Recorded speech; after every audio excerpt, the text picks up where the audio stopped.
In order to celebrate the International Women's Day this year, we sat down with women within the industry and asked them a series of questions surrounding what motivates them, who are their role models, and what sort of challenges they might be facing. To find out what they had to say, keep watching.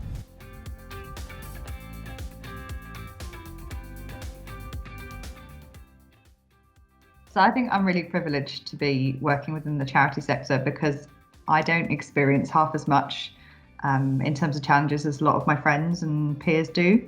So I would say probably the only thing is sometimes people from outside of your industry might perceive you as soft and caring and fluffy, and obviously you have to be really empathetic and caring to do the role, but you also have to be assertive and make difficult decisions. And I suspect it's a universal working mums challenge actually, but juggling motherhood and work and being kind of genuinely present as a mum when work is demanding, which in local government often is probably the hardest challenge that I face. I think the challenge I find mostly is the innate confidence of men in the construction industry. There's an awful lot of people who are confidently speaking about things they're not absolutely clear about, but they do speak confidently. One of the most challenging things that I find is that men don't like being told by a woman. Yeah. And I think that needs some working on. I think I sense that may not change for quite some time in its entirety, but I just think sometimes it can be a real obstacle when we are faced with investigations and you're up against it anyway, but then you're added up against it because you're a woman dealing with it. I'd say the length of time it's taking for women to secure senior roles, so your CEO, COO, exec directors and non-exec directors. If you look at the amount of women that are in the housing sector and look at how many are in senior roles, the numbers are staggering. My team, it's going to sound really cliche, but they do. They're the most hardworking, dedicated, wonderful group of people, and it's just a joy to work with them. I use this question as a bit of a self-reflection tool, so I think about this quite a lot, and I always come up with the same answer, which is the opportunity for impact. So I've worked my career in local government, serving local communities, and I'm genuinely driven by a desire to improve experience and opportunity for residents across a number of platforms. And I've been really fortunate actually to have had the space and the support in my career to be quite bold and creative, and have found the courage really to deliver innovative activity that's made a real difference to people's lives. The improvement of the built environment. I'm particularly passionate about social housing.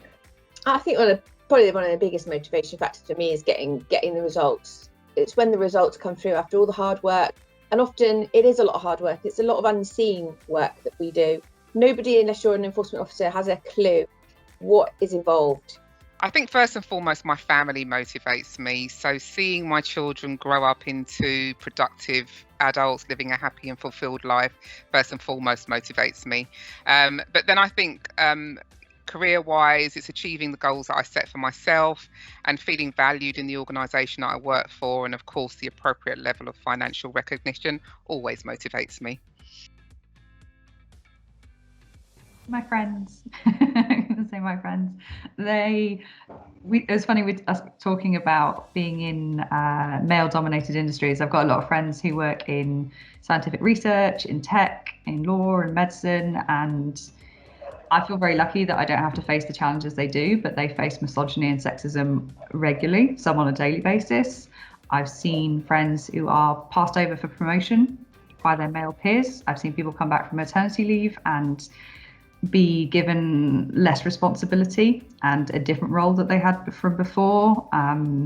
Even family as well, people not being paid their bonuses and the rules being really unclear about how they're paid and who they're paid to. So seeing them working so hard in a really difficult career as it is, and then having to face all these extra challenges and getting through it every day, they really inspire me. First being Mary Porter. She has written a book called Work Like a Woman, a manifesto for change.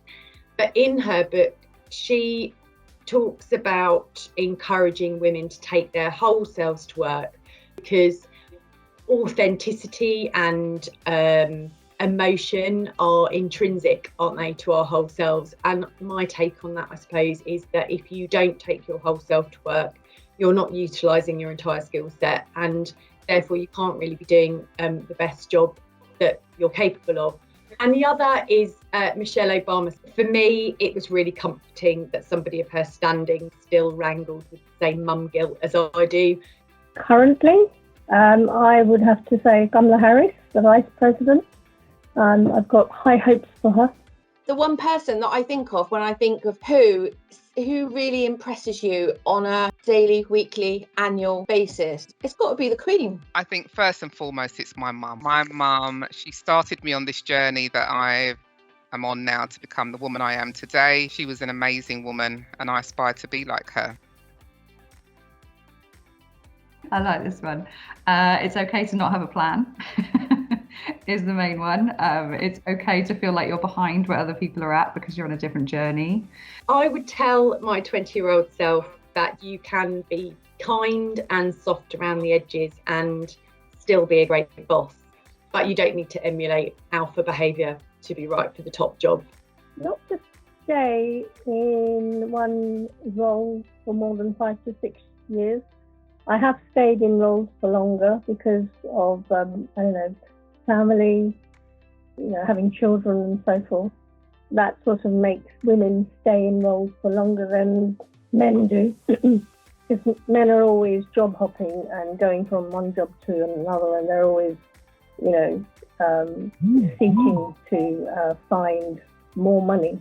I'd definitely be kinder to myself. I think I've always been very self-critical, and to the point of really beating myself up majorly if things go wrong.